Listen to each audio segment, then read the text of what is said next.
നമ്മളതാ YouTuber ബാസിമി Kuttichira കുറെ കാലത്തിന് ശേഷം കാണാനിടയായി. ഭയങ്കര തിരക്കുള്ള മനുഷ്യനാണ്, യാദൃശികമായിട്ട് കണ്ടെത്തിയാണ്. ഓക്കെ, എല്ലാരും അദ്ദേഹത്തിന്റെ ചാനല് കുട്ടികളൊക്കെയാണ് കാണുന്നതും. പള്ളിയിൽ നിന്ന് ഇപ്പൊ ഒരാള് പറഞ്ഞു, എന്റെ സ്നേഹിതന്റെ മോന് നിങ്ങളെ വീഡിയോസ് ഒക്കെ കാണുന്നുണ്ട്. അപ്പൊ ഞാന് ഓന്റെ ഒരു മുഖത്തൊക്കെ നോക്കും, കാരണം ഓൻ കാണുന്നില്ല.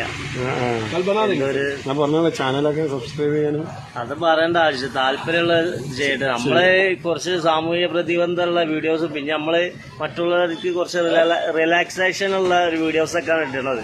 പിന്നെ നമ്മള് വലിയ ക്വാളിഫിക്കേഷനോ കാര്യങ്ങളൊന്നും ഇല്ലാത്തല്ലോ. അതിനായിട്ടുള്ള ഒരു പോരായ്മകളൊക്കെ നമ്മളത് ഉണ്ടാവും. ക്വാളിഫിക്കേഷൻ ഇല്ലാത്ത ആളുകൾ ഒരുപാട് അതെ, അതേമാതിരി എല്ലാരും നമ്മളെ ബാസിമി കുറ്റിച്ചറിന്റെ യൂട്യൂബ് ചാനലും ഇൻസ്റ്റഗ്രാമും ഒക്കെ ഫേസ്ബുക്കൊക്കെ സബ്സ്ക്രൈബ് ചെയ്യുക. ഇതിലൊക്കെ വിടുമെന്ന് ചോദിച്ചു. നമുക്ക് എന്തായാലും അൽക്കുൽ കുത്ത് ഗ്രൂപ്പിലേക്ക് വിടാം. അതാവുമ്പോ പിന്നെ കുറെ വിവരിച്ച് കിട്ടും.